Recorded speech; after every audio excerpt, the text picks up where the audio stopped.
Hello, friends, and welcome to the Bikes or Death podcast. My name is Patrick, and I'm your host. And this is the show that talks about bikepacking, adventuring, and the cool people who participate. And this week, I have a very, very special episode for y'all. This week's episode was recorded with Lael and Rue at the Bikepacking Summit in Elijah, Georgia, just last month. To my knowledge, this is the first ever interview with both of them at the same time. So this was a really special opportunity, and y'all know I'm a huge Lael fan. Been watching her for a long time and have been being inspired by her for a long time, and have been equally enthusiastic about Rue and the things that she's doing to help make the sport of bikepacking more accessible through social media and video and write-ups and whatnot. As a fan of the sport, this is a great time to be alive. There are so many events. There's so many organizations advocating for routes and for access. There's people out there producing amazing content, and it's all going to bolster this lifestyle and this idea of living purposely and exploring the world via your bicycle and seeing some amazing places and meeting new people and getting to taste and experience different cultures. And to me, I think that's vital. I mean, look at the world we live in. We're inundated with media and information and advertising and ways that you can spend your money or your time. And we need good content. We need people who are out there seeking to inspire others to go out and ride their bikes or just get outside and enjoy it.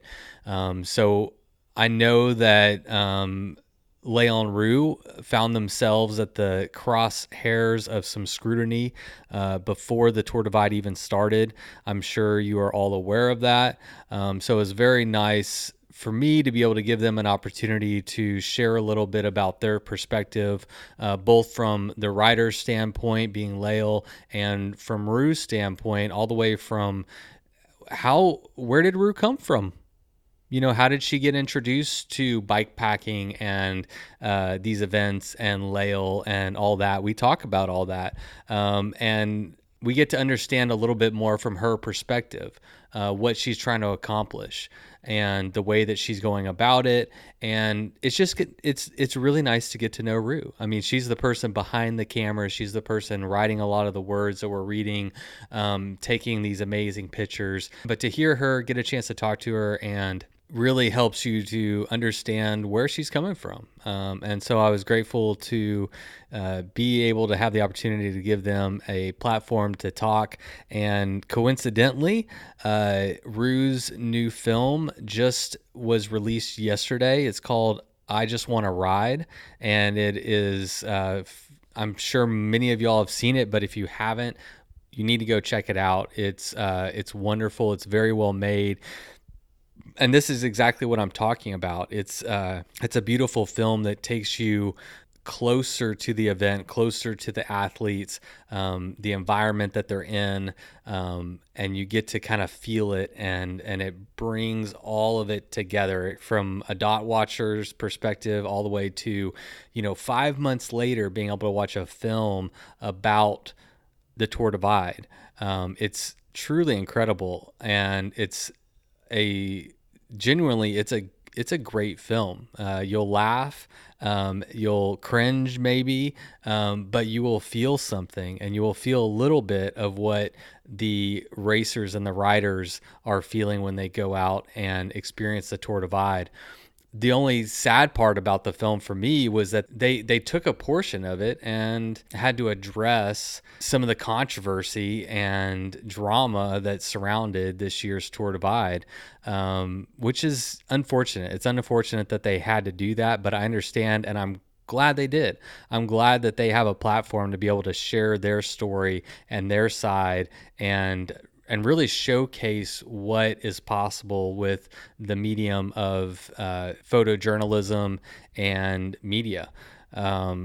So anyway, you know what camp I'm in. I am on Team Lael and Rue. I'm big fans of them. And this, I have one more thing to say actually, and I've said it before, but hasn't Lael already earned our respect? You know, I mean, she did. She's been at this a long time, and she has proven to anybody who is willing to look that she's the real deal. She's authentic about her riding and her racing and who she is. And it's just sad that anyone would question that. It's dumb. It's stupid that anybody would question it. I mean, she took down the entire Trans Am by herself, men's and women's. Done. And if you listen to my first interview with her, we talk about that a little bit, about that moment when she catches the first place guy and he's like, "Hey, let's ride in together." This is a race. I'm gone. You know, we came here to race. She's cutthroat, man. She's out there. She's out there to ride her bike. She loves it. And anyway, so she has, in my opinion, already proven herself. And Rue has equally been very respectful of the spirit of the race and these events and the participants. And so I commend both of them. I look forward to more. I hope they keep going. I hope they keep producing inspirational films or media otherwise that we as fans who maybe can't participate for one reason or another, we can enjoy that, you know, we can get excited and we can get inspired to go ride our damn bikes. So anyway, very, very excited to be able to bring you that interview today. And please, if you haven't watched their new film that just dropped yesterday, it's called I Just Want to Ride. It features Lael on the Tour Divide, and it's wonderful. All right, well, just a little bit of housekeeping for Bikes or Death. There is a current initiative going right now to turn the van, my van, a van, into a Bikes or Death mobile recording studio. And I appreciate so much everybody who has donated so far. But hey, we still got a little ways to go. And so what I did is I reached out to some friends in the cycling industry, people who I've interviewed, to see if they'd be willing to donate some items that I could raffle off and get some incentive for all you lovely people out there. So that's what I've done. And if you go to bikesfordeath.com, at the very top, there's a link that says raffle. If you click on that, it has like all the prizes. Actually, not all of them because we've added a couple more, but the prizes, the rules, links to the GoFundMe, all that jazz. But just to name a couple, Pinhale Bicycles just reached out to me this last week, and they are donating a frame. It's their Gypsy frame. It's a beautiful steel frame. Go to their website, check it out. So one of those is up as a raffle item. And we also have prints from Chris Burkard and Jared Foster. They both donated prints. Kaladyte donated a Ultra Bike Packer light, which is the one I used. Rock Guys has some stuff in there. Aggieland Cycling donated some bags. Chumba and Wonderlust, they donated a frame bag and a seat bag. And there's more. There's some really good stuff there. So if you think that sounds like a good idea and you want to be entered to win some super neat raffle items, head over to Bikes or Death, click that raffle link in the top right-hand corner, and, kick a little dollars into the Van or Death fund drive, and maybe you'll win some cool gear, maybe even a bike. How cool would that be? All right, and as always, if you will do me a favor and head to iTunes and leave a 5-star review, we're up to like 201 reviews, which is awesome. Thank you. And still a 5-star rating. So I appreciate that. I'm glad that so many people are enjoying the show. I continue to try to get better. learning this podcasting thing, figuring it out. So I appreciate everybody supporting me as we go down this journey together. And hopefully we're all having a good time. All right, well, let's get to the show. And Miles, with his version of the Bikes or Death intro song, is going to lead us into this episode with Lael and Rue. You load up your bike, you ride away from home. You could be with your friends or you could be alone. You ride for a day or maybe more. You just love being in the great outdoors. Everything you need is strapped to your bars, including that new pillow you got from Santa Claus. And then you think, oh shit, to yourself. You left that super lightweight tent on the living room shelf. Bikes or death. Bikes or death. Podcast. I am sitting in the middle of a forest with Lael and Rue. Hi. Hey, thanks for having us here. Yeah. What do y'all think about my office? Love the office. North Georgia. Mm-hmm. Yeah. That's the first car we've seen in weeks. There's no service out here and no Wi-Fi. It's true, though. Actually, it's very remote. It's beautiful. Yeah. That's one of the first things. Well, you can't. It's unavoidable. Like you're driving through a very rural, remote national forest, and then all of a sudden you're like, oh, this is here. Yeah, exactly. Incredible. I mean, I spend most of my time out west, so I was riding Trans-North Georgia earlier this week, and you're always in the woods. Like, you never leave the woods. Never. It's really wild. It's weird if you get like an overlook where you can actually see a vista. Very rare. Yeah. And then riding at night is really challenging because it's so dark. Oh. You can't see anything. You had lights though, huh? It was just that dark? I just had a borrowed like commuter light from Logan because none of my stuff came in. Oh, that's right. I heard that. Oh, and I saw the box that your bike came in. Was your bike okay? Mostly, yeah. I think the derailleur hanger was bent and the brakes were rubbing, but it's riding. Rue rode it today. It was great. That bike is so much fun. Which bike is it? It's Lael's full suspension specialized stump jumper. Nice. It's a burly bike. It's like 34 pounds. It's huge. Yeah. The descents were a lot. But those are fun. Comfortable bikes. Super comfy and capable. Right. And That's handy. Y'all are the same size, yeah? Exactly. So we just share bikes. Clothes, bikes. We're the same shoe size too. So if we want to switch bikes, we could actually switch shoes too. Oh, that's so cool. Yeah. So convenient. I know. We perfect. planned it. Yeah. The only difference is Rue's head's bigger, so she has a bigger helmet. We can edit it out. No, keep that in. Oh, that's funny. Well, this is actually pretty neat. Man, so I've done 15 episodes since we first met up in June. Wild man. It's crazy. I thought I was going to retire. Yeah. I decided to keep going, by the way. Full blown. Yeah. It's been really fun. Wow. Who have you talked to? Oh, gosh. Kurt Refsnyder was just on. Oh, you did? Yeah. How'd that go? Okay, I'd like to talk about that. So on our podcast, you said, I think Kurt Refsnyder is the most under-recognized person who is doing the most for bikepacking right now, or something along those lines. And talk to the dude, and he will really blow your mind. It's not like the things he's doing right now are going to make bikepacking, cycling, mountain biking, accessibility in anywhere, public or private lands. Like he's doing that so we can have access to that. So much work. Yeah. Yeah. It's incredible. Yeah. He's getting paid like $5,000 a year. It's peanuts for all the work. Yeah. It's probably going into like logistics costs, and that's it. Yeah. But that's cool. That's super cool you talked with him. Yeah. You were right though. I have to agree. I mean, he's the right person to be doing it because of being like a professor and like understanding. I don't know. He's like a business. He's like a real person, like a grown up. He's a grown up. He's a grown up. We need a grown up leading this ship.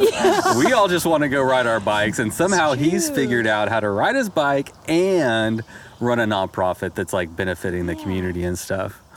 Yeah. Yeah. Incredible. So a lot has happened in the last year.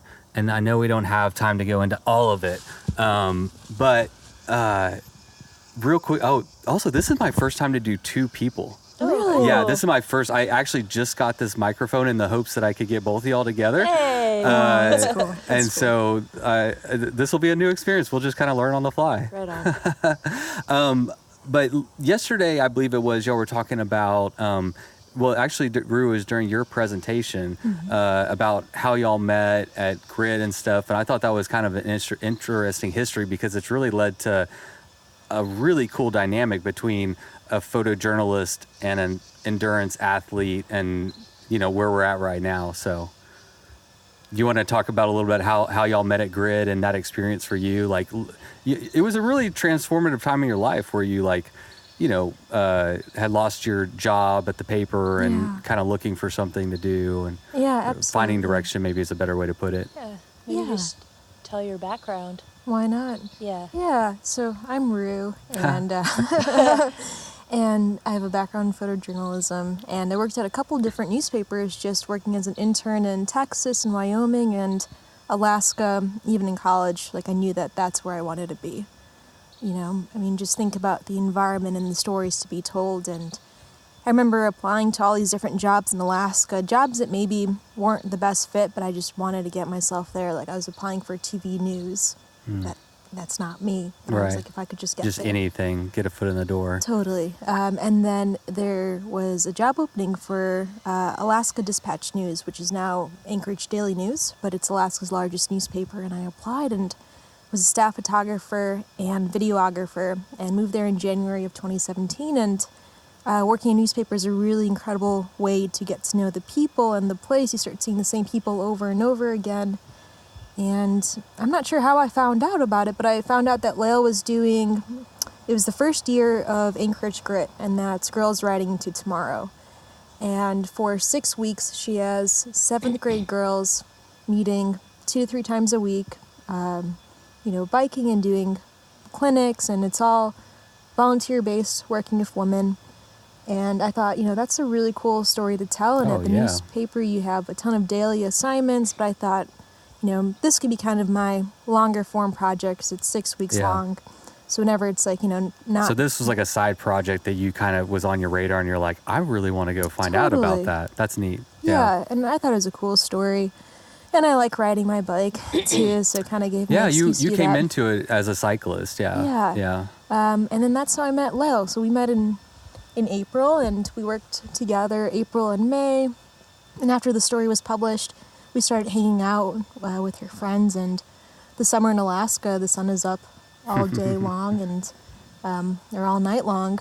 So you get off of work, sometimes at 10 p.m., and then you start a bike ride, and you ride until 2 a.m., and you sleep, and then you do the same thing over again. So that was really cool. And the newspaper went bankrupt, unfortunately, and a third of the employees lost their jobs, and I was one of them.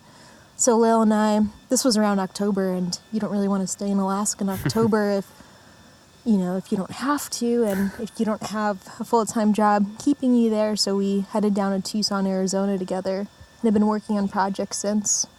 Yeah. Yeah. Yeah, it's pretty, one thing that's really neat about you is your fresh perspective on a sport that you came into it with photojournalism and that a really professional side, and you're being introduced to something that you've never heard of before and then immersed into it. And so your perspective on what's happening is cool. You get to look at it through fresh eyes. So I think that's one of the really neat things about this duo, this combination that y'all have of you being able to document what's happening in a very fresh perspective, I appreciate that. That's really nice. The thing that really impressed me was Rue. Hey, Lael. Yeah. Yeah, Rue came to it with no experience and then just picked it up right away. She had never even ridden a mountain bike before, really. Yeah. She came to the first Grit with a road bike with 23C tires.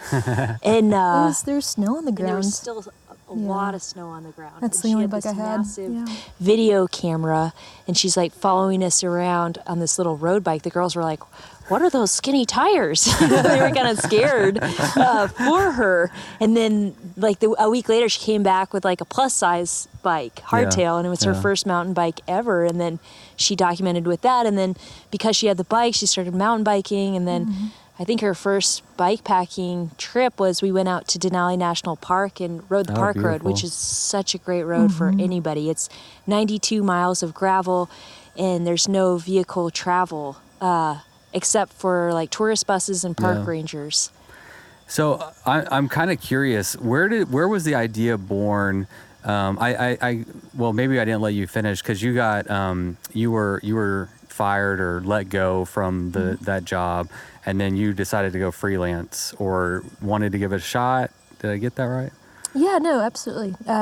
So we were laid off, and I think also at that time, I mean, I was working at the newspaper for almost a year, and it was a new environment to be in, and then, a lot of daily assignments, and there's a lot of stress associated with that. And we actually started just working at a pizza place, waitressing, in Tucson, Arizona. And that was actually kind of a nice break. Like, we'd bike to work 6 miles every day, and then, just sling pizzas and wait tables and then bike back. But it was kind of like a really nice just refresher, just to do something simple, to be on the bike.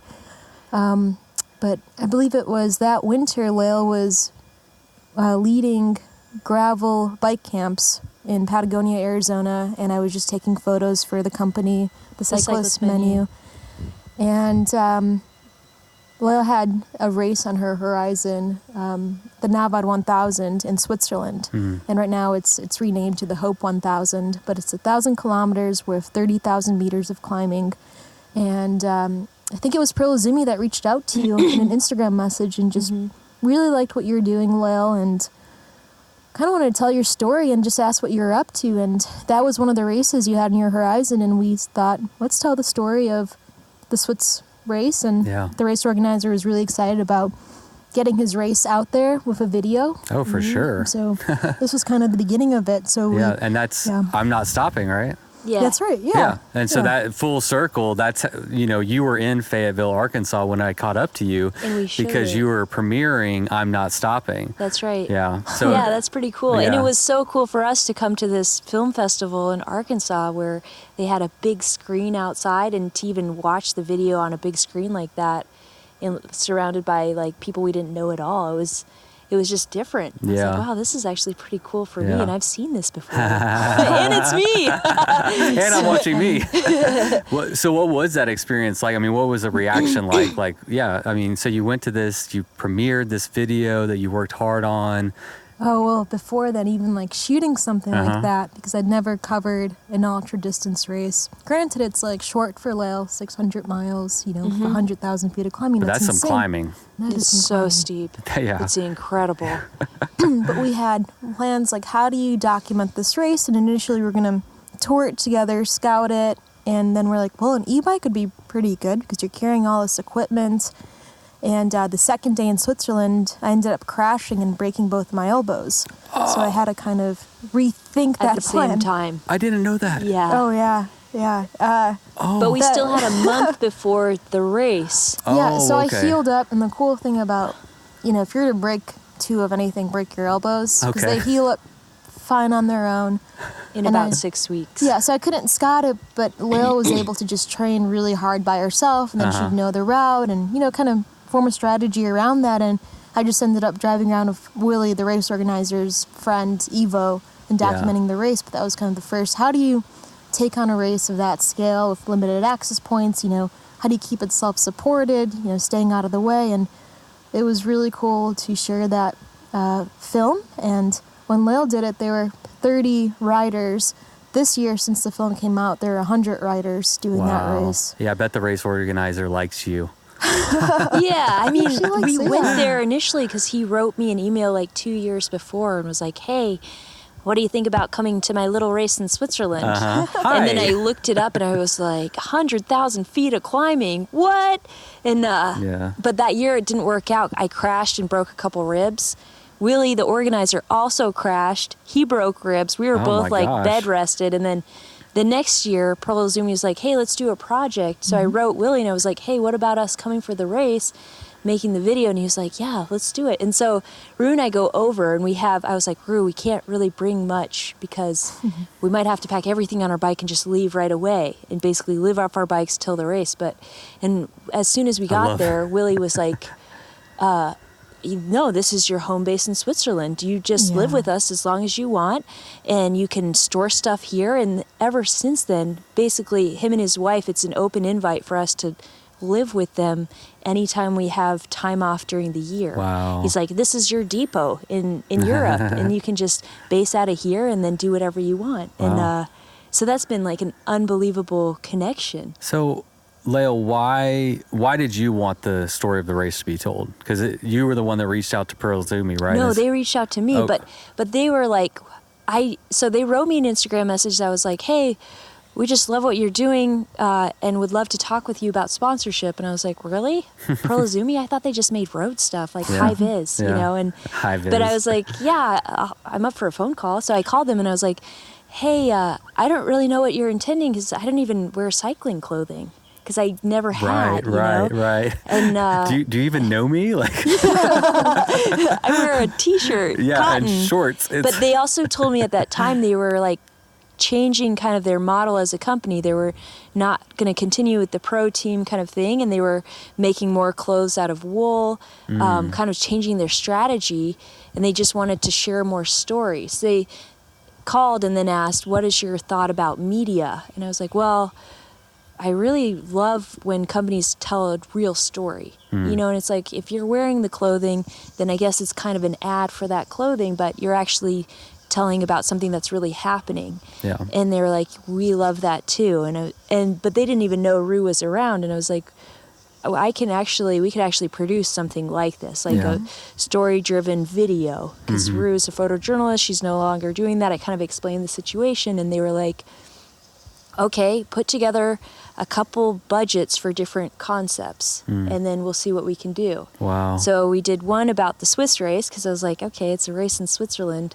Willie wants us to come anyway. And then the other idea was I did the project where I rode all the roads in Alaska. Right. Yep. So I was like, either of these would be cool stories in my mind. And then got back in touch with them, and they were like, let's go with the Swiss race. Cool. So then we got Revelae Designs on board as well. They've been my oldest sponsor and most supportive sponsor. Everything I do, they're like, yeah, that's great. Yeah. We'll help you however we can. I mean, one scholarship I held, they donated Alaska Airlines miles just to bring like a woman to Alaska. It's just like, that's not their business, you know, but they're like, yeah, let's make it happen. Yeah, that's awesome. Then the collaboration was basically at that point, Rue had like free reign to make it work. So then Willie said his friend could drive Rue around.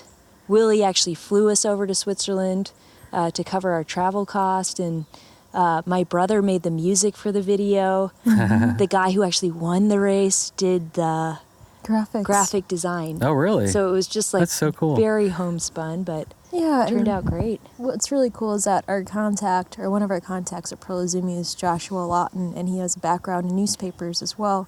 So he like sees the value in stories and storytelling. So we're just really fortunate to work with him. Yeah. In that regard. But I think it's a direction that a lot of companies are actually kind of going towards. I mean, maybe just from personal experience, but we've been contacted by others who want to see similar things or are producing similar Basically, things. since this work's been made, more people want to do that kind of thing. So they're like, you know, before it's like us knocking on doors like, hey, do you want to help with this? And now they're asking us, hey, what's the next project? We can help you do it. Yeah. Which is really it's kind cool. of a no-brainer in today's society. It feels like where we're just inundated with ads and, you know, sponsorship and drink Diet Coke or a Yingling beer or whatever. But just telling a story, like telling Lael's story, telling the story of the race, about the people in the, you know, in the communities that you're going through, and you just happen to be wearing Pearl Zumi. But thank you, Pearl Zumi, because you made this experience possible. Exactly. Like, you funded this experience that now I can watch and I can enjoy and get inspired from, you know? Right. Yeah, So and then there's that's a good that's like a association. much better, that's a much better way to do it than I'm Lael Wilcox and you should wear Pearl Zumi because the chamois are so good. Like, we would all know you're lying. Because I don't have a chamois. You don't have a chamois. Like, it would be the most ridiculous thing ever. Yeah, I know. So I think, it just makes sense on a lot of levels. You know, everybody is winning kind of deal. Yeah, but they have to like take And you're a not having to leap like for sell that. your soul to like promote something you don't believe in. Exactly. And you really like the stuff. And the cool thing it's about super high quality. Lael's racing, it's like top. She'll race for 2 weeks at a time, and she'll wear one single t-shirt, one pair of shorts, like ultra distance racing. For the whole thing. So you want something that works. So it's like, a company could see a value in that. Yeah, I mean, now they're also like, well, you're like the best product tester. Yeah. Because I just wear the shit out of it. It's like trashed immediately. It's like as if somebody wore it for That's years. true. You need to understand, Pearl, Izumi, like, I only need one shirt, and I'm going to wear it for 5 years, Yeah. and then I'm going to let you know about it. Yeah, like, exactly. I'm not going to have 30 different colorways, and I'm kind of guessing, but yeah, it's a different approach. But Rue, I did want to get, first of all, I would like to say that your presentation was really neat. And I know that a lot of people, did you feel the warmth in that room, Oh my God. So the presentation you're referring to is, I shot the Silk Road Mountain Race in Kyrgyzstan. It was the second time the race has happened. Mm-hmm. And we just showed some photos from the race and talked about the experience of how do you document that. But I don't know, I'm not like a public speaker, and just being up there on the forum, I was just like kind of sweating, and and like I just get up there and there's like all this applause, and I was like, don't start crying, just do it. It was really cool. Yeah. It's so much easier when you have photos to show, and maybe I should have just like gone up there and just been like, all right, somebody said something about photos are 1,000 words. We're just going to go through the slideshow without talking. No, that was good. Cool. I want to tell you personally, I really enjoyed that, and I felt like it in the room. It was just a really neat because, like I said, you're coming with fresh eyes. We're all bought in here. We all That's came awesome. in, and you came in with like a different perspective, and are still learning and growing. And I don't know, it's good. That's what we need. Really reassuring. Yeah. I don't know, experiencing a race, documenting a race is, just from my point of view, it's a cool way to experience something. Yeah. There's one thing to be riding a race, but then to be shooting it, you're just listening and you're watching, you're being an observer, and to let people, or for people to let you actually do that, it's like a huge gift. Yeah. So you want to respect that. You don't want to be intrusive, and whenever somebody's asked for photos, I want to make sure I get those to them, because, ultimately you guys are letting us see you in some of the darkest times that you have. Nobody wants to be, not a lot of people want to be photographed a week into a race, chugging milk or, having stomach problems. And it's in that moment, it's not good. And, you kind of have to just gauge the situation. But that's also the experience. And then a week later, you're like, hey, do you have that photo of me? Puking my guts out. Yeah. And it's really cool that Rue gives the photos too, because I've Sorry, say that again? Rue gives the photos to all the racers for free afterward, because I've been in races where people are shooting me and they won't give me access to photos of myself. And I'm like, wait, that's my life that you're benefiting from. Yeah. That was me. I wanted to tell you my two favorite pictures. Okay. As a photographer, maybe you would appreciate that. But there's the one of the switchbacks and Lael's at the very bottom right-hand corner, I think, with a red jacket on. And I mean, that was took my breath away. Mm-hmm. And then the other one was kind of similar. It was switchbacks, and there was horses in the middle, and you don't realize it until you see Lael again at the very bottom, and then the whole picture goes, because you can see the whole perspective. At first you only see one. You probably either see Lael or you see the horses, but when you see both, it's the landscape just gets ginormous. Oh, that's really cool. So thanks for saying that. This is, I guess it's kind of hard. Podcasts aren't the most visual thing, so just imagine switchbacks and little horses. Well, this is good. People. What is your Instagram? So, because a lot of this is on there. Or how would someone find more? Yeah, wow. So a lot of the photos on Lael's Instagram, Lael Wilcox, are taken by myself, but my Instagram is Rugile Kaladyte, and it's RUGILE KALADYTE. And thank you for saying that, so I didn't have to try. Where does that come from? Do you know? I was born in Lithuania. Oh, wow. So it's pronounced Rugile. I try to Americanize it and go Rugile, but I'm let's just call me Rue. Yeah. So I go by Rue. Rue's great. All right, Lael. So let's get let's get the other side. You're the racer. You're being documented. What are you getting out of this? What are you enjoying about it? Or what's it been like for you on the other side? I mean, to see the images afterward, or to share the images with others of my experiences afterward, it's so cool because it's like we could go on and on with stories about talking about the beauty of a place, but it really doesn't resonate unless people can see it for themselves. Yeah. I mean, video is probably the most powerful tool, really, to get like this kind of almost textured experience yourself, just sitting there watching somebody else. And and I feel like that's the most encouraging and enticing platform, like to get people to actually try for something like that too. So, I mean, that's how we were drawn to the Silk Road race in the first place. The race organizer and his friend, Jeff, went out there and scouted with a drone and took all this footage, put it together in a 2-minute trailer, and then we watched that and we're like, we have to go there. That's so cool. And I'd heard for years Kyrgyzstan's really amazing for bike touring, all this stuff, but like it wasn't until I saw it that I was like, I gotta get over there. So then 2 years later we got to go, and that was actually a project initiated by Hope. The components brand. They were like, hey, do you guys still want to go to Kyrgyzstan? We'll pay your way over there. And we were like, yes, like let's jump on that idea. That's a great thing about being a bike packer. You're like, just get me there. I got all the stuff. I'm going to go live out in the middle of nowhere. Like, so you're cheap. That's what I want to do. Yeah. You know, it's not like a regular like athlete. They need a hotel and they need cars. Yeah. They just like, send me out in the woods. I'm good. And I think it's like the people who work for these brands that are so like, they wish they could be doing it, but they're working. So they're like, they just want to help us do it. They're like, let's get you there, you know? And then it's always like, oh, they have a plan. Like this year's Rachel from Hope. It's like, she's going to come with us for the first week. Then over the year, she's too busy and can't come with us, which is always kind of sad because you're like, you want to bring those people too. Oh, yeah. It's like as much their dream as yours, you know, but we're the fortunate ones that actually get to do it. How, I'm kind of just thinking that this has probably taken a lot of weight off your shoulders from having to like promote yourself as much. And you know what I'm saying? Like you're able to capture that experience. I just never did promote myself, so I didn't have any sponsorship. I mean, it's true. I had like zero sponsorship. You know, I had a couple sponsors because they just, my first was Specialized from making a video for REI. Yeah. So then it all was driven by media, but I was never producing the media myself, right. Which is tricky because then everybody else is making money except for you. Yeah. You're like the person that's about. Yeah. It's your life and your story, but like the production crew gets the money. I love what you say.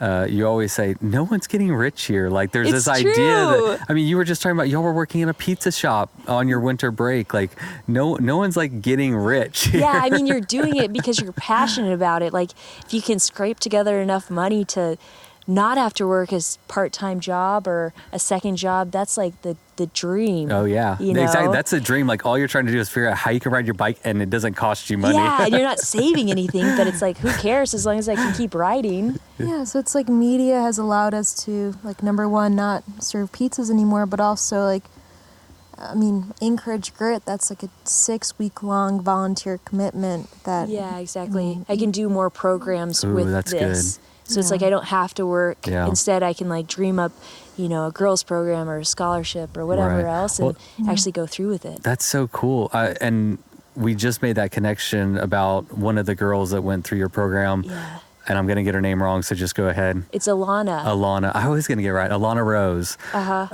So why don't you tell her story real quick, because it's a really beautiful story, and I'm going to be interviewing her after I get back. So I'm really excited about that. So it's a really great... I'm so glad you connected with her. Alana is one of so Grits, we've had 3 successful seasons of Grit. Alana was there for the first year. And that year, I think we had 11 girls. Of all the girls, I dedicated that whole year just to riding in the back of the pack. I was like, I'm just going to stay back here no matter what happens. So I found it to be the spot where the girls would come back to if they just wanted to talk. And the person who came the most to talk was Alana.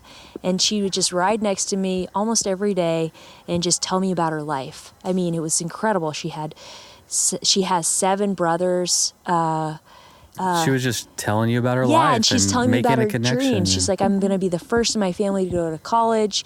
At that time, I think she wanted to be a veterinarian. Now she wants to be a nurse, if that's still the case. You know, I mean, I'll find out for you. At this point, she was 12, I'm pretty sure, maybe 13. Right. Also, the tallest girl in the program. So that year, and then, it was just awesome to get to know her. Then the next year comes around. I hosted this women's scholarship in Alaska, and I was like, okay, the idea is you put together your own 1,000-mile route, and then tell me about your route, why you want to do it, what you need to get it done.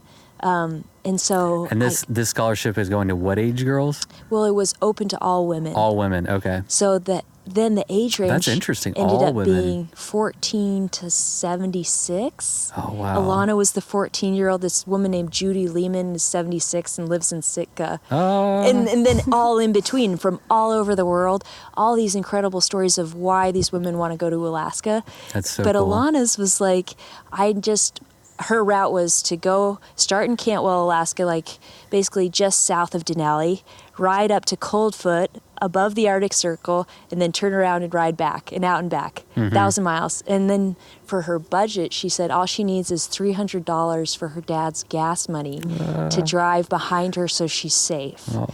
And I was like, just reading like melts this, my heart. yeah, I mean, it was just like, oh my gosh, are you kidding me? And then I had this kind of crew of women helping me read through these scholarships because we all read them all, but I think 160 or 180. And then they're all like pouring out their hearts. But everybody that read Alana's was like, oh my gosh. I tell my mom, I'm like, okay, I got this from a girl from Grit last year. And she's like, well, I'll give her $300 for her dad. And then it just worked out. Like everyone just wanted to make it happen. So Rita Jet gave her old bicycle. Kelly Nelson from Big Agnes had her get camping equipment. Everybody helped to make her trip happen, and then she did it. Yeah. I mean, that summer. No, she did it. Yeah, she did the whole thing. I mean, 14 incredible. years old. 14 years old. This girl, I mean, you did that. Yeah, I did, and that's why I wanted to do the scholarship. And your team, I know it's not just you, but Oh, the scholarship. Yeah, yeah. Well, Grit, the scholarship, the everything. Yeah, I guess that's true. And since then, Alana this year was her new, she's now on this biking bug, and she's like, I'm going to ride the Pacific Coast this year. And so she did. And she made it into something where she got some school credit. I think she got a grant to do it. And so I helped her set up a couple presentations at bike shops around Anchorage, and people asked why are you doing this, or something along those lines. And she's like, well, working with Lael and Kate's my co-founder of Grit. She's like, I've never been around women that really believed in me. Oh, wow. And I was just almost about to cry. I was like, wow, I never even thought about that. Because I grew up with super supportive parents that were like, go after your dreams. And I don't think she ever really had that, but she's so motivated anyway. It's even without that background, or maybe despite it, she's like, I'm just doing this and just doing Love it. I can't wait to talk to her. And not all her stories are like La La Land. I mean, she's still a kid, She's like, I crashed and I broke my helmet and I'm all bloody and I was going to ask you if you heard about that. Yeah, she got a concussion. Yeah. And she also almost got hit by a car on the Pacific Coast, But it doesn't deter her. No, she's still going to go after it, but she's not making it all rainbows and sunshine either. No, she's not. It's not all rainbows and sunshine, but it's worth it. Yeah, exactly. She still wants to do it, and so it'll be cool to hear her perspective, but it's been really inspiring to see what she's done and how she's improved and how she's taking on challenges. I mean, she's 15. I was, on You're a soccer training your team. next your competitor. Yeah, exactly. She's taking you down. She's coming for me. She's also taller than me and acts more mature. It's true. I have to ask you a question before I forget. I was having a conversation with someone a couple days ago, and I was saying that you're an interesting dichotomy because you are a very sweet, caring, genuine person that when you engage with someone, I've watched you from a distance a little bit mingling, and you engage with everybody on a real level, and really nice. on a personal level. And but then you go out and you just like, you're ferocious. I use the word ferocious, and I said it's very interesting that this sweet girl, this nice lady that's just so nice to everybody, is just like, I want to win. Yeah. So the question is that other side of you, what is that? Is that ferocious? Is it determination? Like what is the right word to put there? Yeah. What would you think, Rue? Oh my God, I just want to hear your answer. Yeah, you go first, and then we'll let Rue say if she agrees or not. Yeah, I don't know. I guess I'm driven. It's like if I'm going to do something, I'm giving everything I have to it. Because then there's like the flip side of if I don't, I'll just be disappointed in myself. Yeah. And I think it's like, it's taken me a long time to become this happy. Like as a kid, I was just so hard on myself. Like if I didn't do well, it was like I was just kind of put underwater. Like I couldn't get out of it, just like personally the way you felt. The way I felt about myself, I was like that I just wasn't doing enough, and I'm it's like it's not enough. And then now I'm like, well, it's as much as I can do. I'm happy with that. Yes, I guess you realize at some point like this is what I've got to give, and maybe next time I'll learn something else that helps, but this is what I have. Yeah. But I kind of know that level, so if I don't give it, then I would be like, you slacked off, So it's like I have to go full on. Okay. Plus that keeps it fun. But okay, so you're driven.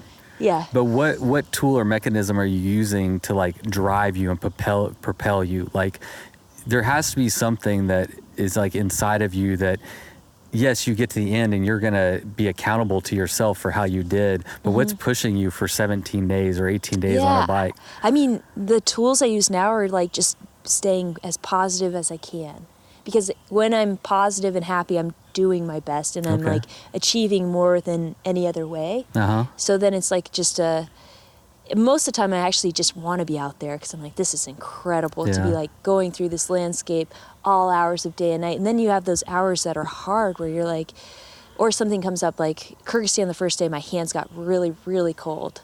Where I was like, God, they're hurting. And I guess you just tell yourself, well, it's not going to last forever. That's one tool. That I'm doing as good of a job as I can do. Right. Basically, like, none of this pain's going to last forever because then you'll find an hour later, sun's out, you're fine, you're taking your jackets off, and you're like, you almost forgot it even happened. Yeah, it's like, it never happened. Joe and I talked, he did the presentation on fear, and so I had a chance to interview him a little bit. But one of the ways that fear evaporates, it's the same way pain evaporates. It's like you get immersed in the experience, or, something else happens and it like that other thing goes away, or something becomes so beautiful, like the mountain in the Navidad when you're climbing that and you're like, I'm just so happy to be here. It's like what? Yeah. but you're focusing on the right thing. You're in that experience, and because of that, the fear or the pain evaporates, as Joe says. Or you just don't give it as much emotional weight. It's like, well, it's there, the pain's there, but like I get to a point where I'm like, I don't really care about it. Right. That's like, another thing he says. That you get so tired. It's just like you're like, whatever. Whatever. It's there. Yeah. It's like with me, but it's not like the most important thing that's happening.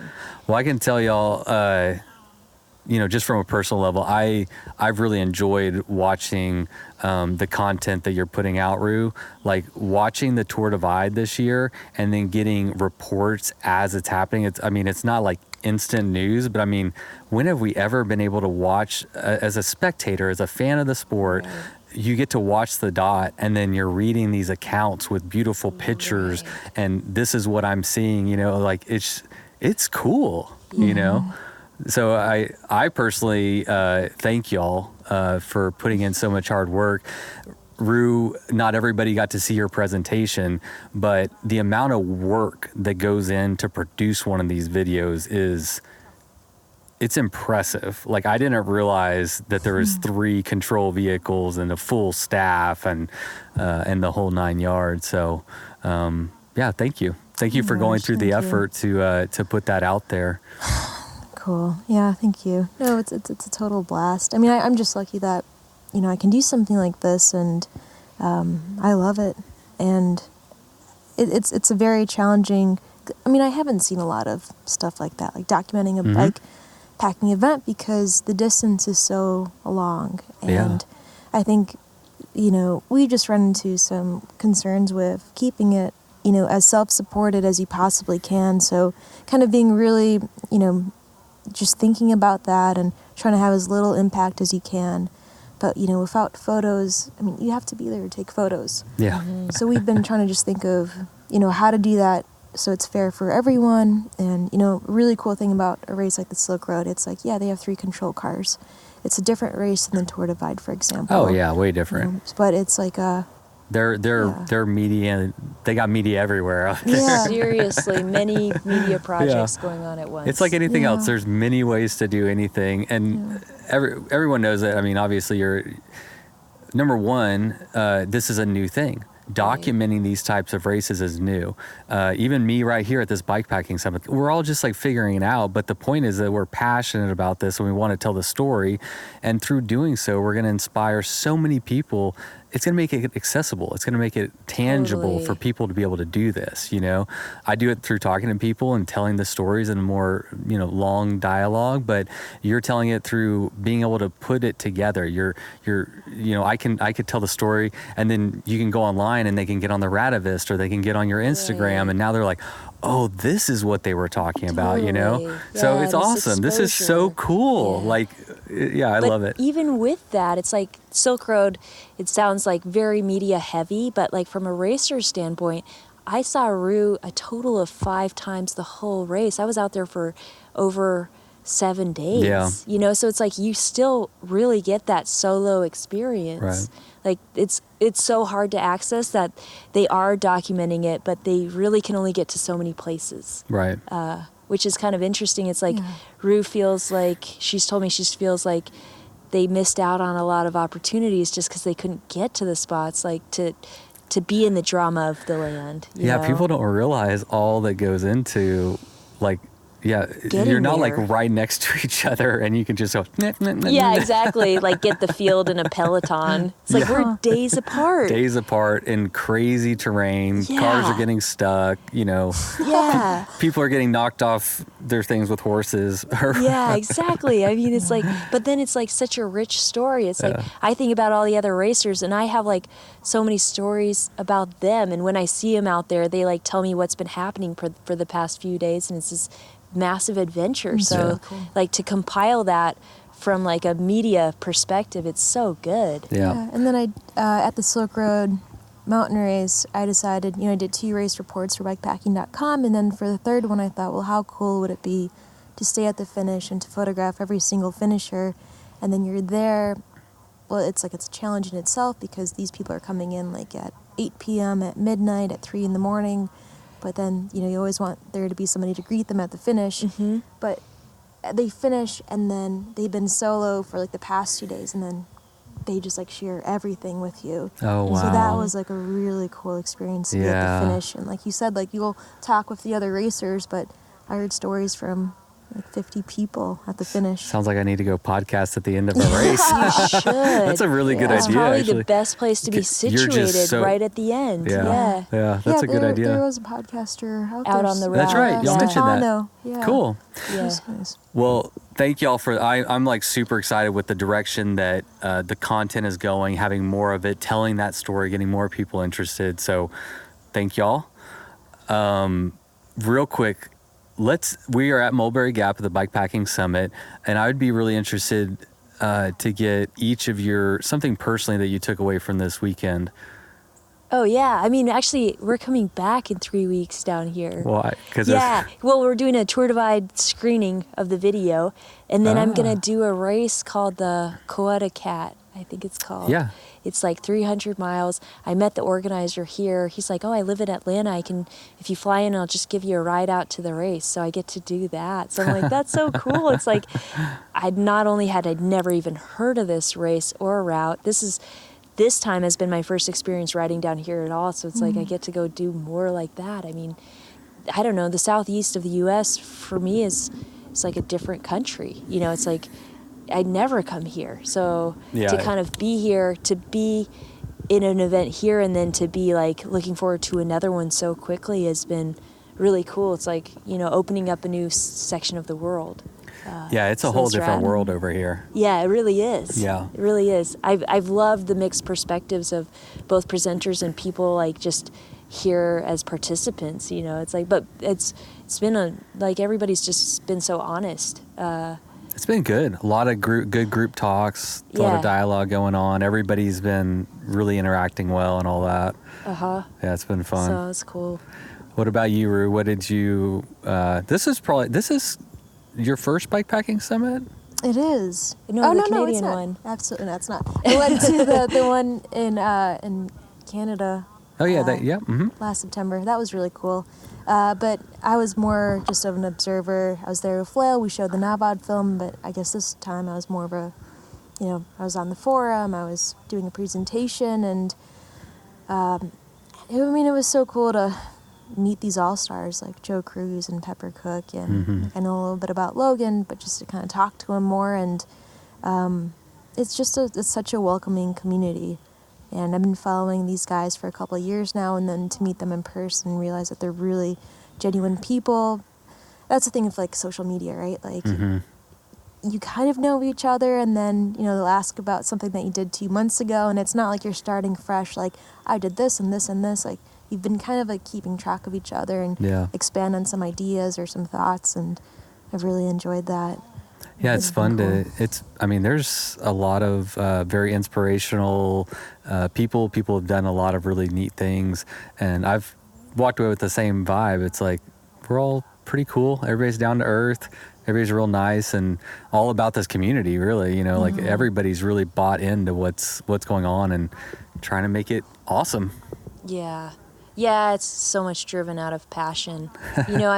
Most of the people here have another full-time job. Yeah, we're not getting rich. I love it. But they're figuring out how to produce. Like today, we were talking about the Eastern Divide Project. Yes. It's almost a 5,000-mile route down east on dirt. It's like that's just a passion project to link up, and that's enormous. Yeah. It's incredible. Like making routes and then publishing them, giving people resources, encouraging people to get out there. It's like. It's cool to see this happen, and then for other people just to get excited. It's all about like building excitement and then having an experience out there. I don't think I've seen anything quite like that. Yeah. All right. Well, we have to wrap it up, unfortunately, because we are on a tight schedule. But so the Tour Divide? What do we have coming out? The Tour Divide film will you expect that to come out when? Yeah. So we'll do a few screenings. We'll do one October 15th in Anchorage, Alaska. We'll do 3 in Colorado, 1 in Louisville, Salida, Leadville. We'll be in Atlanta. Tucson. I think Atlanta's first, though, right? Yeah. The 5th, and then in Tucson. And then it'll be free for the public on Prolizim's YouTube channel November 20th. Oh, cool. So, yeah, anybody could watch it. I think it'll be around 45 minutes long. Oh, wow. Gotta wrap that up. Yeah. That's exciting. It's a great story. That's almost a film. That's almost like a full length. Yeah. Sure feels like one. Yeah. Man, we are going to be chomping at the bit. But Anchorage Grant video out in December. That's right. Yeah. That's also a Prolizim film. And Alana will be in that as well. Oh, good. And it's cool because Drew did a video about it in 2017 that Alana was in too. So you could kind of see her grow up. Oh, this can be, you'll have to circle back around to her and get more of her story. Yeah. For sure. See, this is what's great about it. Yeah. Okay. Yeah. Well, thank y'all. I'm looking forward to it. Thanks for coming on. Yeah, thank you so much. Thank you for coming to my office. All right. Thank you, everybody, for tuning in. Another banger episode from Bikes or Death. Hope y'all enjoyed that one. I feel I can't say it enough. How freaking cool is it to be able to sit down with Lael and Rue and get to talk to them one-on-one and just get in their heads a little bit, and learn a little bit more about them. We see them everywhere. If you're in the bikepacking world, you hear the names, you see the pictures, you read scandalous stories on the Facebook groups. But now you get to listen to them one-on-one, little conversations. So it's always a pleasure. I thank them so much for taking the time to sit down with me and sharing some of their story and being so candid and open. That's what we need. So, and again, congrats on their new film. I Just Want to Ride. I get it. Just go ride your damn bike. Get off the fucking keyboard. Get off the internet. put your keyboard down, and go ride your damn bike. I get it. I love it. Love the title. Well, thank you all for sticking around. This is part of the show where I beg for money. This show started as a passion project, and it is still a passion project, but it is definitely growing based on the support that I receive. The more support I receive, the more I'm able to dedicate time and energy and resource everything to running the show and to growing it. So yeah, if you are getting something out of the show, they're produced free. There's no advertising or anything like that. So it's just from me to you, a little gift. But if you like it and you're getting something out of it and you could throw a couple dollars my way, it's very much appreciated. It does really help. And even if it's only $1 on Patreon or whatever, it counts, and I appreciate that. So if you'd like to support the show, the easiest thing you can do is go to bikesfordeath.com. And the first thing I'll draw your attention to is on the top right-hand corner, there is a raffle link. I'm diligently trying to raise money to turn my van into a mobile podcasting studio. So if you can kick in on that, that's very much appreciated. Also, you will see on the sidebar that there is a link to become a patron or a link to donate, a one-time donation through PayPal. Both of those are very much appreciated. And then, of course, there is some sweet merch on the store. Check out the store link.